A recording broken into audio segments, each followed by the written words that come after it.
Salut tout le monde, ici le docteur Senaya Atsoy, en direct d'Istanbul. Aujourd'hui, on va papoter sur un sujet plutôt cocasse, les polypes utérins. Imaginez, c'est comme si quelqu'un venait accrocher un tableau moche chez vous sans demander votre avis. Alors, qu'est-ce que c'est qu'un polype? C'est une petite bosse qui s'incruste là où elle ne devrait pas, dans l'utérus, notre petit cocon. Il se promène tranquillement dans la cavité utérine, un peu comme des guirlandes qu'on n'a pas choisies. Franchement, c'est le genre de déco intérieur dont on se passerait bien. Imaginez, vous êtes prêt à accueillir des invités et paf, tonton polype prend ses aises dans le coin le plus sympa. Drôle, mais embêtant, n'est-ce pas? Ces petits invités indésirables rassemblent en deux groupes principaux. Le premier est celui des polypes endométriaux dans l'utérus, que l'on peut considérer comme le salon de la maison. Les autres sont ceux qui préfèrent observer la vue panoramique du canal utérin, à savoir les polypes du col de l'utérus. Bien que l'adresse des deux soit différente, la base est la même. Les polypes, c'est un peu comme si chaque maison avait son petit truc bizarre caché quelque part. Ils sont plutôt courants, surtout chez les femmes qui approchent de la ménopause. Mais les jeunes ne sont pas épargnés non plus. Au début, ça peut faire peur. Qu'est-ce que c'est que ça? Mais en fait, une fois qu'on connaît mieux ces petites choses, on réalise qu'ils ne sont pas si terrifiantes. La plupart du temps, les polypes sont bénins. Ils peuvent être embêtants, c'est sûr, mais ils ne sont pas dangereux si on les surveille bien et, si besoin, on les enlève. Pourquoi ces petits intrus apparaissent-ils, vous demandez-vous? Eh bien, c'est toute une saga avec les hormones, en particulier l'œstrogène, qui joue un rôle de premier plan. Juste avant la ménopause, c'est un véritable carnaval hormonal dans le corps. Les niveaux fluctuant considérablement, ce qui prépare le terrain idéal pour que les polypes s'installent. Mais attention, l'œstrogène n'est pas le seul coupable dans cette affaire.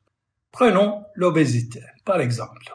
Elle peut encourager leur formation en boostant le niveau d'œstrogène dans le corps.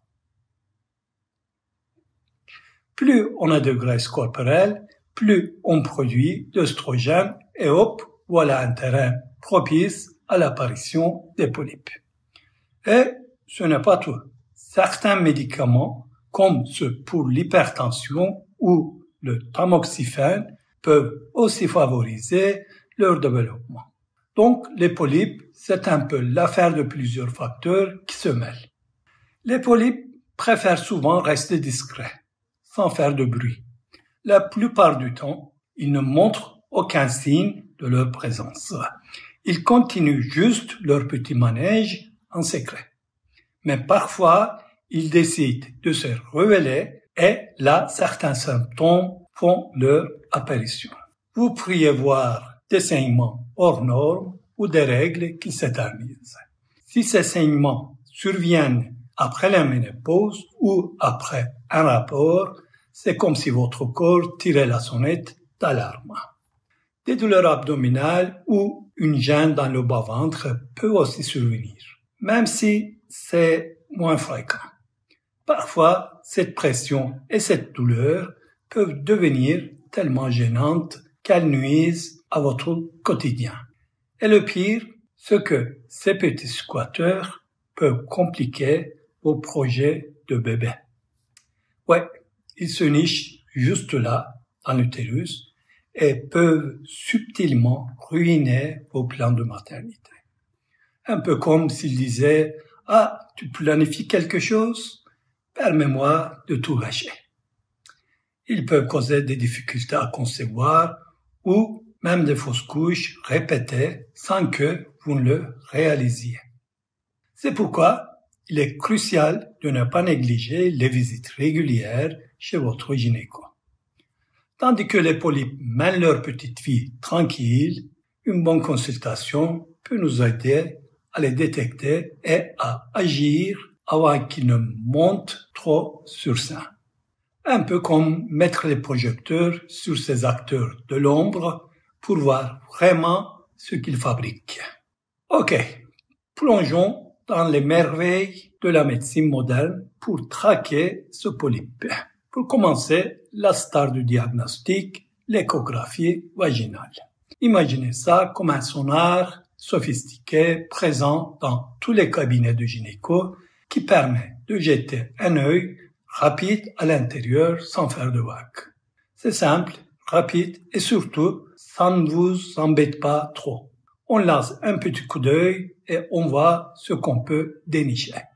Quand il faut aller un peu plus loin, on sort l'artillerie un peu plus lourde avec l'hystérosalpingographie.